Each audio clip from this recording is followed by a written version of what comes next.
श्री कूर्म पुराण। बोलो गुरुदेव भगवान की जय। प्यारे कृष्ण कन्हैया लाल की जय। 29वां अध्याय। व्यास जी का वाराणसी गमन। व्यास से जैमिनी आदि ऋषियों का धर्म संबंधी प्रश्न।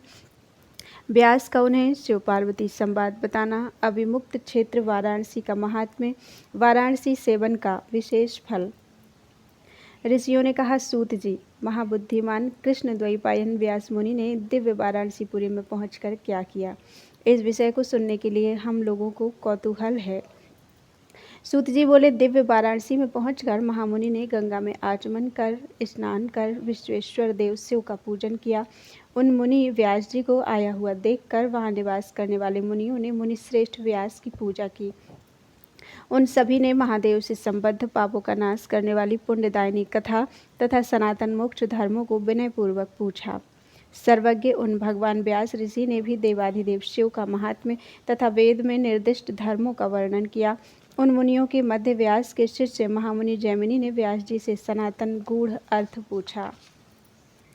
जैमिनी ने कहा, भगवान, एक संशय को आप यथार्थ रूप से दूर करें, क्योंकि आप परम ऋषि को कुछ भी अविदित नहीं है। कुछ लोग ध्यान की प्रशंसा करते हैं, कुछ दूसरे धर्म की ही प्रशंसा करते हैं।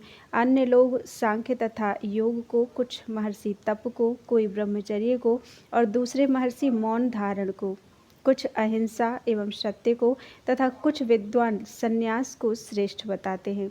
कुछ लोग दया की प्रशंसा करते हैं तो कुछ दान तथा अध्ययन की। इसी प्रकार कुछ तीर्थयात्रा को तथा दूसरे लोग इंद्रिय निग्रह को महत्व देते हैं। मुनि श्रेष्ठ, इनमें से बतलाएं कि कौन सर्वाधिक श्रेष्ठ है, अथवा अन्य भी यदि कोई गुह्य साधन हो तो उसे आप बतलाएं। जैमिनी की बात सुनकर वे कृष्ण द्वैपायन मुनि वृषभ ध्वज शंकर को प्रणाम करते हुए गंभीर वाणी में बोले। भगवान व्यास ने कहा, महाभाग्यशाली मुने, आप धन्य हैं, धन्य हैं। आपने जो कुछ पूछा है मैं उस गुह्यतम से भी गुह्य तत्व को कहता हूँ। अन्य सभी महर्षि भी सुने। अज्ञानी लोग जिससे द्वेष करते हैं और सूक्ष्मदर्शी जिसका सेवन करते हैं, वह गूढ़ सनातन ज्ञान प्राचीन काल में ईश्वर शंकर के द्वारा कहा गया है। जो श्रद्धा रहित हो, परमेष्ठी शंकर का भक्त ना हो और वेद से द्वेष रखता हो, ऐसे व्यक्ति को सभी ज्ञानों में उत्तम इस शुभ ज्ञान को नहीं प्रदान करना चाहिए।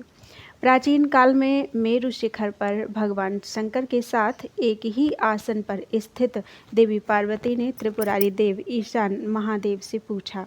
देवी ने कहा, देवाधिदेव महादेव, आप भक्तों के कष्ट को दूर करने वाले हैं। पुरुष किस प्रकार शीघ्र ही आप देव का दर्शन कर सकता है। कामदेव का विनाश करने वाले शंकर लोक में सांख्य योग, ध्यान, वैदिक कर्मयोग और अन्य भी अनेक अधिक परिश्रम साध्य उपाय बतलाए गए हैं। उनमें जो ब्रह्मा आदि द्वारा सेवित उपाय या अत्यंत गुह्य एवं गूढ़ ज्ञान हो, उसे आप हम सभी भक्तों के कल्याण के लिए बतलाएं, जिससे भ्रांत चित्त वालों अथवा कर्मयोगी मनुष्यों एवं समस्त देहधारियों को सूक्ष्म भगवान का दर्शन हो सके। ईश्वर बोले, परम ऋषियों ने जिस विज्ञान को कहा है, अज्ञानियों ने जिस ज्ञान का विरोध किया है और जो अकथनीय है, उसे मैं तत्वतः तुमसे कहता हूँ। पूरी वाराणसी मेरा परम गुह्यतम क्षेत्र है। यह सभी प्राणियों को संसार सागर से पार उतारने वाली है। महादेवी, यहाँ मेरे व्रत को धारण करने वाले भक्त तथा श्रेष्ठ नियम का आश्रय ग्रहण करने वाले महात्मा निवास करते हैं। यह मेरा अभिमुक्त काशी क्षेत्र सभी तीर्थों में उत्तम, सभी स्थानों में श्रेष्ठ और सभी ज्ञानों में उत्तम ज्ञान रूप है। इस दिव्य भूमि में महाशमशान रूपी अर्थात काशी में मरण होने पर स्थूल, सूक्ष्म एवं कारण, इन तीनों शरीरों का सदा के लिए नाश हो जाता है। इसीलिए काशी को महाशमशान कहते हैं। तो महाशमशान रूपी काशी में अन्य अनेक पवित्र स्थान, तीर्थ तथा मंदिर प्रतिष्ठित हैं। मेरा गृह स्वरूप यह वाराणसी क्षेत्र भूलोक से संबद्ध नहीं है, अपितु अंतरिक्ष में अवस्थित है। अयोगियों को इसके दर्शन नहीं होते। जो योगी हैं वे ध्यान में इसका दर्शन करते हैं। सुंदरी, यह महाशमशान के नाम से विख्यात है और इसे अविमुक्त क्षेत्र भी कहा जाता है। मैं काल रूप होकर यहाँ इस संसार का संहार करता हूँ। देवी, सभी गुह्य स्थानों में यह मेरा सर्वाधिक प्रिय स्थान है। मेरे भक्त यहाँ आते ही मुझ में ही प्रविष्ट हो जाते हैं। यहाँ किया हुआ दान, जप, होम, यज्ञ, तप, कर्म, ध्यान, अध्ययन और ज्ञानार्जन सब कुछ अक्षय हो जाता है।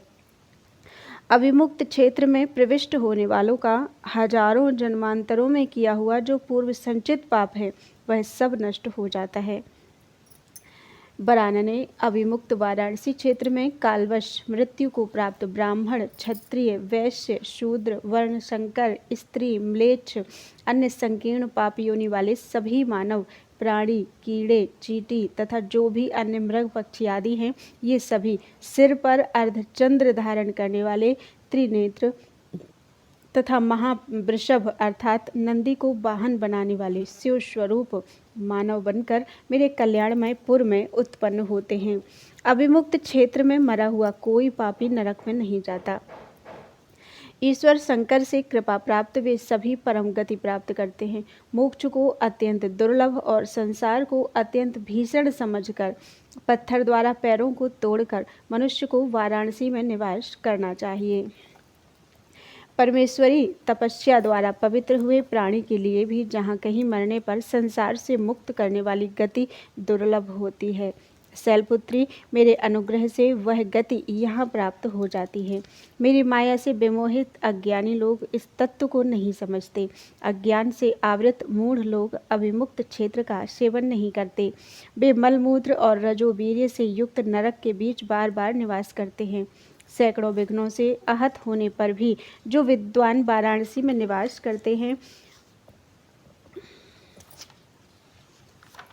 वे उस परम स्थान को प्राप्त करते हैं जहाँ जाने पर शोक नहीं करना पड़ता।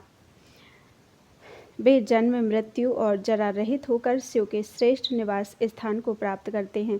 पुनः मरण को न प्राप्त करने वाले मोक्षार्थियों की वह सद्गति होती है जिसे प्राप्त कर पंडित लोग स्वयं को कृतकृत्य मानते हैं। अविमुक्त क्षेत्र में जो उत्कृष्ट गति प्राप्त होती है वह न दानों से, न विविध तपों से, न यज्ञों से और न विद्या द्वारा ही प्राप्त की जा सकती है। विद्वानों का यह कहना है कि अनेक ब्राह्मणादि वर्ण वाले मनुष्यों, वर्ण रहित चांडाला आदिकों, घृणित व्यक्तियों तथा जो पापों तथा विशिष्ट पापों अर्थात महापापों से युक्त देह वाले हैं, उनके लिए अविमुक्त क्षेत्र वाराणसी का सेवन ही परम औषधि है। अविमुक्त क्षेत्र परम ज्ञान है, अविमुक्त क्षेत्र परम पद है, अविमुक्त क्षेत्र परम तत्व है और अविमुक्त क्षेत्र परम कल्याण है। निष्ठा की दीक्षा ग्रहण कर जो अविमुक्त क्षेत्र में निवास करते हैं उन्हें मैं श्रेष्ठ ज्ञान और अंत में परम पद प्रदान करता हूँ। प्रयाग, पुण्यदायी, नैमिषारण्य, महालय, श्रीशैल, केदार, भद्रकर्ण, गया, पुष्कर, कुरुक्षेत्र, रुद्रकोटि, नर्मदा, आम्रात, केसर, सालिग्राम, कुब्जाम्र, श्रेष्ठ, कोकामुख, प्रभास, विजयेशान, गोकर्ण तथा भद्रकर्ण ये सभी पवित्र तीर्थ तीनों लोकों में विख्यात हैं। किंतु जिस प्रकार वाराणसी में मरे हुए व्यक्तियों को परम मोक्ष प्राप्त होता है वैसा अन्यत्र प्राप्त नहीं होता। वाराणसी में प्रविष्ट त्रिपथगामिनी स्वर्ग, पाताल एवं भूलोक इस प्रकार 3 पथों में प्रवाहित होने वाली गंगा सैकड़ों जन्मों में किए हुए पापों को नष्ट करने में अपना विशिष्ट स्थान रखती है। गंगा, श्राद्ध, दान, तप, जप तथा व्रत वाराणसी में सभी सुलभ हैं परंतु अन्यत्र दुर्लभ हैं। वाराणसी में स्थित मनुष्य ऐसा ज्ञान अत्यल्प परिश्रम से प्राप्त कर लेता है जिसके सहारे वायु भक्षी होकर नित्य हवन यज्ञ करता है, दान देता है तथा देवताओं की पूजा करता है। मनुष्य पापी हो, सठ हो अथवा अधार्मिक हो तब भी वाराणसी में पहुंचकर अपने संसर्ग में रहने वाले सबको पवित्र कर देता है। वाराणसी में जो महादेव की स्तुति करते हैं, अर्चना करते हैं, उन्हें सभी पापों से मुक्त शंकर के गणेश्वर समझना चाहिए। दूसरे स्थान में योग, ज्ञान, संन्यास अथवा अन्य उपायों से हजारों जन्मों में वह परम पद मोक्ष प्राप्त होता है। किंतु देव देवेश शंकर के जो भक्त वाराणसी में निवास करते हैं वे एक ही जन्म में परम पद मोक्ष को प्राप्त कर लेते हैं। जहाँ एक ही जन्म में योग ज्ञान अथवा मुक्ति मिल जाती है, उस अविमुक्त वाराणसी क्षेत्र में पहुंचकर फिर किसी दूसरे तपोवन में नहीं जाना चाहिए। चूँकि मैं वाराणसी क्षेत्र कभी नहीं छोड़ता, इसलिए वह अविमुक्त क्षेत्र कहलाता है। यही गुह्यों में अत्यंत गुह्य ज्ञान है। इसे जानकर मनुष्य मुक्त हो जाता है। हे शुभ्रु, सुंदर भौहों वाली ज्ञान अर्थात यहाँ मूल में ज्ञान का अर्थ है विज्ञान अर्थात ब्रह्म ज्ञान, तथा अज्ञान का अर्थ है किंचित न्यून ज्ञान अर्थात ब्रह्म ज्ञान का साधन ज्ञान। तो हे सुंदर भौहों वाली ज्ञान अर्थात ब्रह्म ज्ञान और अज्ञान अर्थात ब्रह्म ज्ञान का साधन रूप ज्ञान में निरत तथा परमानंद की इच्छा करने वालों की जो गति बतलाई गई है वह अविमुक्त क्षेत्र में मरने वालों को प्राप्त होती है। अविमुक्त रूप देह अर्थात विराट में जिन क्षेत्रों का वर्णन हुआ है उन सभी क्षेत्रों में वाराणसीपुरी अधिक शुभ है। यह अभिमुक्त क्षेत्र ऐसा है जहाँ साक्षात महादेव ईश्वर देहांत होने के समय तारक ब्रह्म का उपदेश देते हैं। देवी जो वह परतर तत्व अभिमुक्त नाम से कहा जाता है वह वाराणसी में एक जन्म में ही प्राप्त हो जाता है। विराट के भौहों के मध्य, नाभि के मध्य, हृदय में, मूर्धा में तथा आदित्य में जिस प्रकार अभिमुक्त स्थित है उसी प्रकार वाराणसी में अभिमुक्त क्षेत्र प्रतिष्ठित है। वरुणा और असी के मध्य वाराणसीपुरी है, वहाँ अभिमुक्त नामक नित्य तत्व स्थित है। जहाँ नारायण देव और महादेव दिवेश्वर सुरलोक के अधिपति स्थित हैं, उस वाराणसी से श्रेष्ठ स्थान न कोई हुआ है और न कोई होगा। वहाँ गंधर्वों, यक्षों, नागों तथा राक्षसों सहित सभी देवता मुझ देवाधिदेव पितामह की सतत उपासना करते हैं। जो महापापी हैं और उनसे भी जो अधिक पाप करने वाले अतिपातकी हैं, वे वाराणसी पहुंचकर परम गति को प्राप्त करते हैं। इसलिए मोक्षार्थी को मरण पर्यंत वाराणसी में निश्चित रूप से निवास करना चाहिए। वाराणसी में महादेव से ज्ञान प्राप्त कर मनुष्य मुक्त हो जाता है, किंतु पाप से आक्रांत चित्त वालों को विघ्न होते हैं। इसलिए शरीर, मन और वाणी से पाप नहीं करना चाहिए। शुभव्रतों, उत्तम व्रतों का पालन करने वाले यह वेदों और पुराणों का रहस्य है। अविमुक्त से संबद्ध ज्ञान को कोई तत्वतः जानता नहीं है। महादेव ने देवताओं, ऋषियों तथा परमेष्ठियों के समक्ष देवी पार्वती से सभी पापों को विनष्ट करने वाले इस ज्ञान को कहा था। जिस प्रकार देवताओं में पुरुषोत्तम नारायण श्रेष्ठ हैं, जिस प्रकार ईश्वरों में गिरीश महादेव श्रेष्ठ हैं, वैसे ही सभी स्थानों में यह अविमुक्त क्षेत्र श्रेष्ठ है। जिन्होंने पूर्व जन्म में रुद्र की उपासना की है, वे ही परम अविमुक्त क्षेत्र नामक शिव के निवास स्थान को प्राप्त करते हैं। कली के दोषों के कारण जिनकी बुद्धि उपहत हो गई है, वह परमेष्ठी के उस स्थान को जान नहीं सकते। जो सर्वदा काल रूप शिव का और इस पुरी वाराणसी का स्मरण करते रहते हैं, उनका इस लोक और अन्य लोक का पाप शीघ्र ही नष्ट हो जाता है। यहाँ निवास करने वाले जो पाप करते हैं, काल स्वरूप देव शिव उन सब को नष्ट कर देते हैं। मोक्ष की इच्छा से इस स्थान का सेवन करने के लिए जो यहाँ आते हैं, उन्हें मृत्यु के अनंतर पुनः भवसागर में जन्म नहीं लेना पड़ता। इसलिए चाहे योगी हो, अयोगी हो अथवा पापी हो या श्रेष्ठ पुण्य कर्मा हो, जैसा भी हो, उसे सभी प्रयत्नों से वाराणसी में ही निवास करना चाहिए। वेद के वचन से, माता पिता के कहने से अथवा गुरु के वचन से भी अविमुक्त क्षेत्र वाराणसी में आने के विचार का परित्याग नहीं करना चाहिए। वाराणसी की स्तुति में तात्पर्य है कि ना कि वेद वाक्यों, माता पिता एवं गुरु के वचनों के उल्लंघन में तात्पर्य है।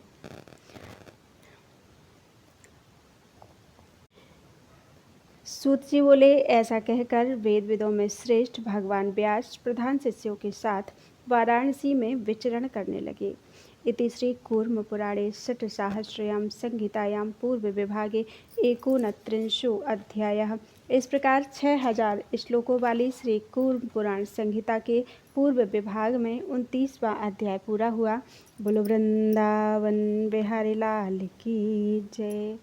30वां अध्याय वाराणसी के ओमकारेश्वर और कृत्तिवासेश्वर लिंगों का महात्म्य, शंकर के कृत्तिवासा नाम पड़ने का वृत्तांत। सूत जी बोले, शिष्यों से घिरे हुए बुद्धिमान वे गुरु द्वैपायन मुनि मुक्ति प्रदान करने वाले विशाल ओमकार लिंग की सन्निधि में गए। शिष्यों के साथ महामुनि ने वहां महादेव की भली भांति पूजा करके पवित्र आत्मा वाले मुनियों को उस ओमकार लिंग का महात्म्य बताया। ओमकार नाम वाला यह लिंग पवित्र एवं सुंदर है। इसके स्मरण मात्र से सभी पापों से मुक्ति मिल जाती है। वाराणसी में विद्वानों के द्वारा मुक्ति प्रदान करने वाले इस अतिश्रेष्ठ ज्ञान रूप उत्तम पंचायतन की नित्य पूजा की जाती है। यहाँ प्राणियों को मोक्ष देने वाले साक्षात महादेव भगवान रुद्र पंचायतन शरीर धारण कर रमण करते रहते हैं। जो वह पाशुपत ज्ञान पंचार्थ शब्द से कहा जाता है, वही ज्ञान इस पवित्र लिंग के रूप में ओमकार में अवस्थित है।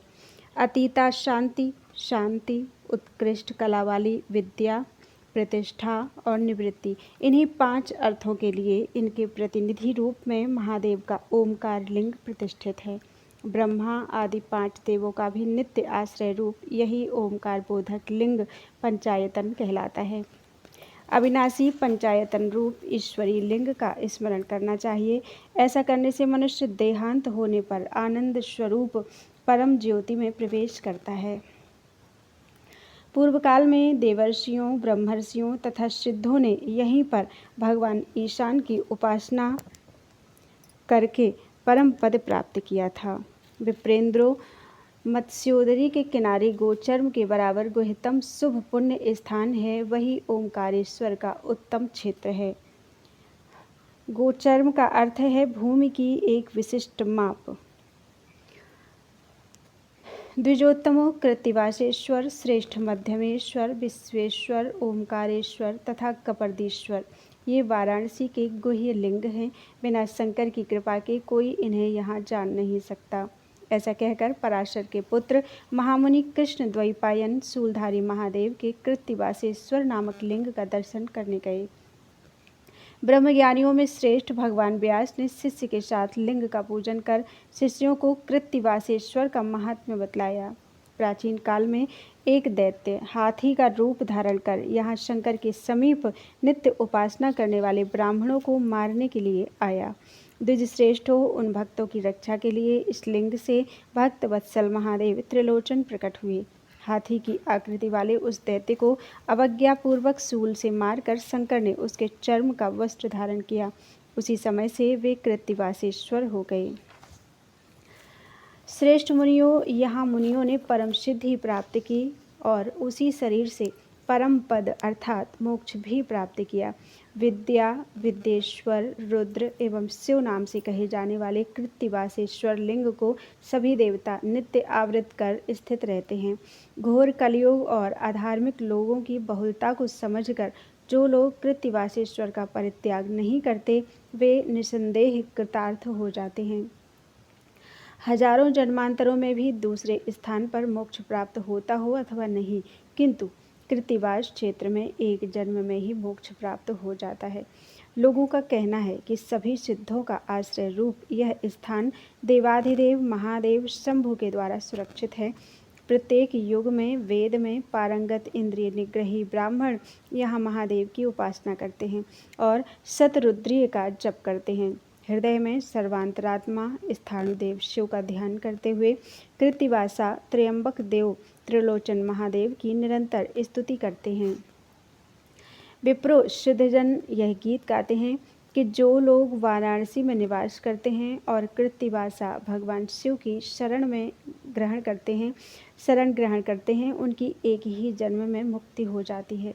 इस लोक में संसार को अभीष्ट अत्यंत दुर्लभ विप्र कुल में जन्म प्राप्त कर संयमी लोग ध्यान में समाधिस्थ होकर रुद्र का जप करते हैं और चित्त में महेश्वर का ध्यान करते रहते हैं।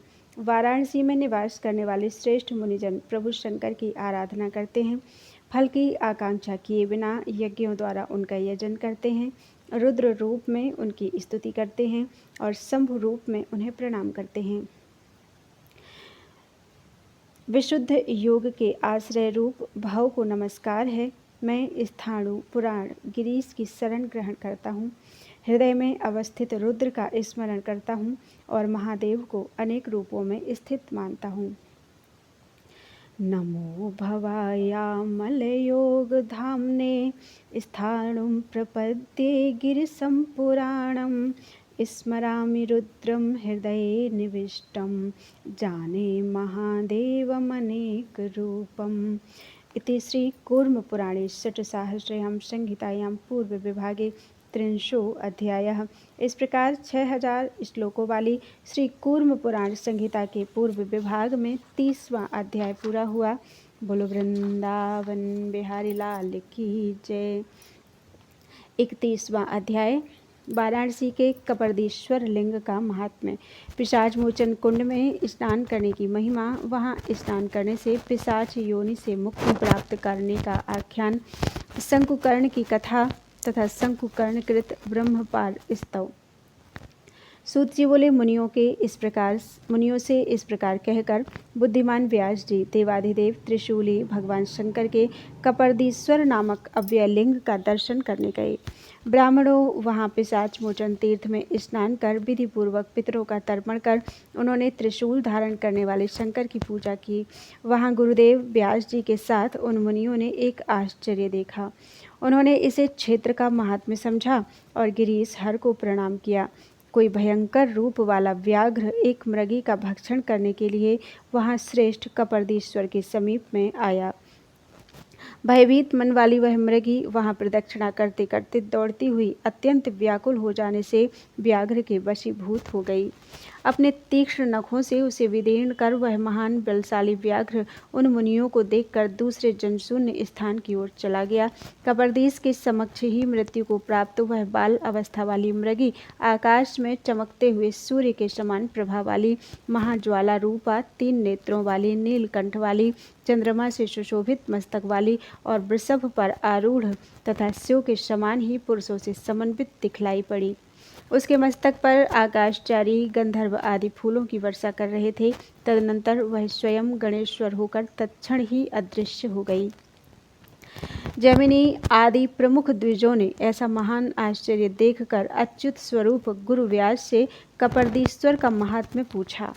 उन भगवान व्यास ने कपर्दीश्वर देव के समीप में बैठकर वृषभ ध्वज को प्रणाम करके कपर्दीश का महात्म्य उन्हें बतलाया। यह देव का वही श्रेष्ठ कपर्दीश्वर नामक लिंग है जिसका स्मरण मात्र करने से ही स्मरण करने वाले का अशेष पाप समूह शीघ्र ही नष्ट हो जाता है। वाराणसी में निवास करने वाले लोगों के काम, क्रोध आदि दोष और सभी विघ्न कपर्दीश्वर का पूजन करने से विनष्ट हो जाते हैं। इसलिए श्रेष्ठ कपर्दीश्वर का सदा ही दर्शन करना चाहिए, प्रयत्नपूर्वक पूजन करना चाहिए और वैदिक स्तोत्रों से उनकी स्तुति करनी चाहिए। शांत चित्त वाले योगियों को यहाँ नियमित ध्यान करते हुए 6 महीने में ही उत्कृष्ट योग सिद्धि प्राप्त हो जाती है, इसमें कोई संशय नहीं है। यहाँ समीप में स्थित पिशाच मोचन कुंड में स्नान कर इस लिंग का पूजन कर ब्रह्म हत्या आदि सभी पाप नष्ट हो जाते हैं। ब्राह्मणों, प्राचीन काल में शंकुकर्ण नाम से प्रसिद्ध कठोर व्रत वाले तपस्वी ने इस क्षेत्र में शंकर की पूजा की थी। वह रात दिन प्रणव एवं ब्रह्म स्वरूप रुद्र का जप करता था। निष्ठापूर्वक दीक्षा ग्रहण कर वह योगात्मा पुष्प धूप आदि से तथा स्तोत्र नमस्कार एवं प्रदक्षिणा के द्वारा पूजा करता हुआ वहाँ रहने लगा। किसी दिन उसने भूख से व्याकुल, अस्थि एवं चर्म से व्याप्त शरीर वाले और बार बार सांस ले रहे एक आते हुए प्रेत को देखा। उसे देखकर उस श्रेष्ठ मुनि ने अत्यंत कृपा से युक्त होकर उससे कहा, आप कौन हैं? कहाँ से इस देश में आए हैं? क्षुधा से पीड़ित पिशाच ने उससे कहा, पूर्व जन्म में मैं धन धान्य से संपन्न, पुत्र पौत्र आदिकों से युक्त, परिवार के भरण पोषण में उत्सुक रहने वाला एक ब्राह्मण था। किंतु मैंने ना तो कभी देवताओं की पूजा की और न गायों की और ना तो अतिथियों की पूजा की। मैंने कभी छोटे से भी छोटा पुण्य नहीं किया। एक बार की बात है कि वाराणसी में मैंने वृषभ वाहन भगवान विश्वेश्वर देव का दर्शन किया, स्पर्श किया और उन्हें नमस्कार किया। तदनंतर बहुत थोड़े ही समय के बाद मेरी मृत्यु हो गई। हे मुने, इसी पुण्य के कारण मुझे यम के भयानक मुख को तो नहीं देखना पड़ा, पर इस प्रकार की पिशाच योनि प्राप्त कर भूख और प्यास से व्याकुल मैं वाराणसी में ही भटक रहा हूँ। इस समय मुझे हित और अहित का कुछ भी ज्ञान नहीं है। प्रभु, मेरे उद्धार का यदि कोई उपाय आप देखते हो तो उसे करें। आपको नमस्कार है, मैं आपकी शरण में आया हूँ।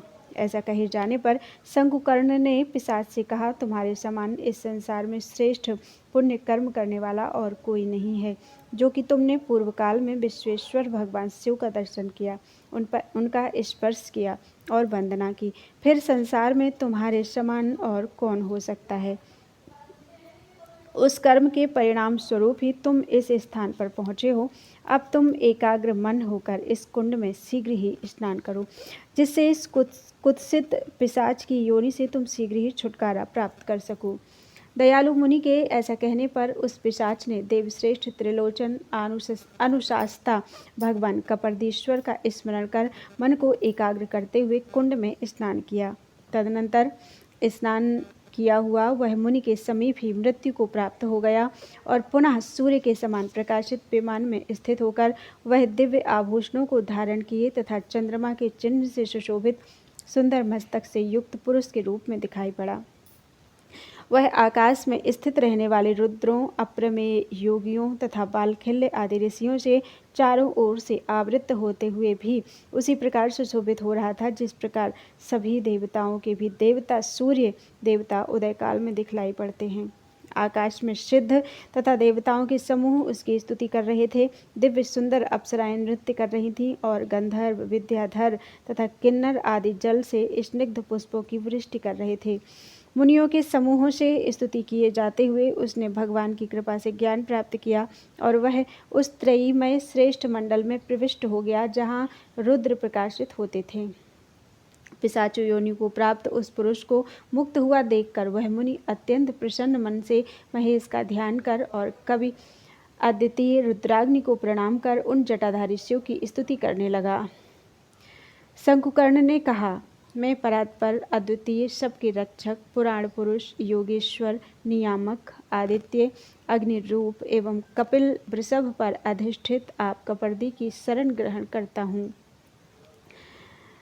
मैं हृदय में सन्निविष्ट हिरण्यमय योगी आदि एवं अंत रूप ध्युलोक में स्थित महामुनि पवित्र और ब्रह्म स्वरूप आप ब्रह्मपार रुद्र की मैं शरण में जाता हूँ। मैं हजारों चरण नेत्र और सिरों से युक्त हजारों बाहु वाले अंधकार से परे रहने वाले हिरण्यगर्भ के अधिपति और 3 नेत्र वाले आप ज्ञानातीत शंभु को प्रणाम करता हूँ, जिनसे संसार की उत्पत्ति तथा विनाश होता है और जिस शिव ने इस संपूर्ण विश्व को आवृत्त कर रखा है, उन्हीं ज्ञानातीत भगवान ईश को मैं प्रणाम करता हूँ। मैं उनकी नित्य शरण ग्रहण करता हूँ। मैं आलिंग अर्थात निराकार और आलोक रहित रूप वाले स्वयं प्रभावान चित्त शक्ति के स्वामी अद्वितीय रुद्र रूप ज्ञान से अतीत आप परमेश्वर को नमस्कार करता हूँ, क्योंकि आपसे भिन्न अन्य कुछ है ही नहीं। सबीज योग अर्थात सविकल्पक समाधि का त्याग करने वाले परमार्थभूत योगी जन निर्विकल्पक समाधि लगाकर आपके जिस रूप का दर्शन करते हैं, मैं आपके उसी ज्ञानातीत स्वरूप को नित्य प्रणाम करता हूँ। मैं आपके उसी ज्ञानातीत स्वरूप को नित्य प्रणाम करता हूँ, जिसमें ना तो किसी नाम तथा रूप आदि विशेष गुणों की कोई कल्पना है और जिनका ना कोई स्वरूप दिखलाई पड़ता है। प्रणाम पूर्वक उन ब्रह्म पर स्वयंभू की शरण में मैं जाता हूँ। वैदिक सिद्धांतों प्रणाम पूर्वक उन ब्रह्म पार स्वयंभू की शरण में मैं जाता हूँ। वैदिक सिद्धांतों के अनुगामी आपके जिस स्वरूप को विदेह ब्रह्म विज्ञानमय अभेद रूप अद्वितीय इन अनेक प्रकारों से जानते हैं, जिसके आपके उस ब्रह्म पार स्वरूप को मैं नित्य प्रणाम करता हूँ, जिसके प्रधान प्रकृति और पुराण पुरुष विवर्त परिणाम हैं तथा देवता जिसे प्रणाम करते हैं, उस ज्योति में सन्निविष्ट ज्योतिर्मय आपके बृहत काल स्वरूप को मैं नमस्कार करता हूँ। मैं सनातन गुहेश की शरण में जाता हूँ। मैं स्थाणु गिरीश पुरारी के शरणागत हूँ। मैं चंद्रमौली हर शिव की शरण ग्रहण करता हूँ। मैं पिनाक धारण करने वाले आपकी शरण में जाता हूँ। इस प्रकार भगवान कपर्दी की स्तुति कर श्रेष्ठ ओमकार का उच्चारण करता हुआ वह शंकुकर्ण दंडवत भूमि पर गिर पड़ा। उसी क्षण ज्ञान और आनंद स्वरूप अद्वितीय करोड़ों प्रलयकालीन अग्नि के समान शिवात्मक श्रेष्ठ लिंग प्रादुर्भूत हुआ। तब मुक्त आत्मा वाला तादात्म्य स्वरूप वाला सर्वव्यापी विशुद्ध हुआ वह शंकुकर्ण निर्मल लिंग में विलीन हो गया। यह एक अद्भुत सी बात हुई। यह मैंने आप लोगों को कपर्दी का रहस्य एवं महात्म्य बतलाया, इसे कोई नहीं जानता। विद्वान भी इस विषय में अज्ञान से मोहित हो जाते हैं। जो भक्त पाप का नाश करने वाली इस कथा को नित्य सुनता है वह पाप से विमुक्त शुद्धात्मा होकर रुद्र की समीपता को प्राप्त कर लेता है। और जो मनुष्य नित्य प्रातः एवं मध्याह्न काल में शुद्धतापूर्वक इस ब्रह्मपार नामक महान स्तव का पाठ करेगा वह परम योग को प्राप्त कर लेगा। मैं यही नित्य निवास करूंगा, देवदेव कपर्दी का दर्शन करूंगा और त्रिशूल धारण करने वाले देव की निरंतर पूजा करता रहूंगा। ऐसा कहकर शिष्यों के साथ युक्तात्मा महामुनि व्यास ने कपर्दी की पूजा करते हुए वहीं निवास किया। ब्रह्मपार स्तोत्र संस्कृत में।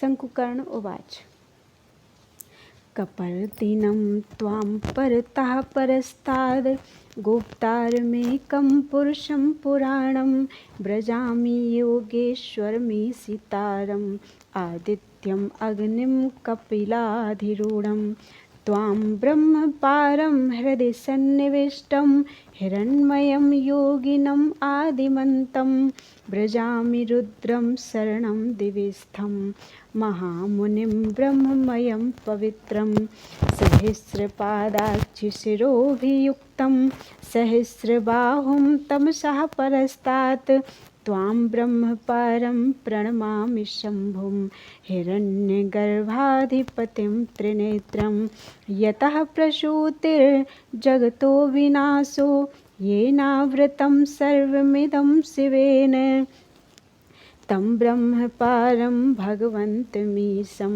प्रणम्य नित्यं शरणं प्रपद्ये अलिङ्गमालोकविहीनरूपं स्वयं प्रभं चित्पतिमेकरुद्रं तं ब्रह्मपारं परमेश्वरं त्वां नमस्करिष्ये न यतोऽन्यदस्ति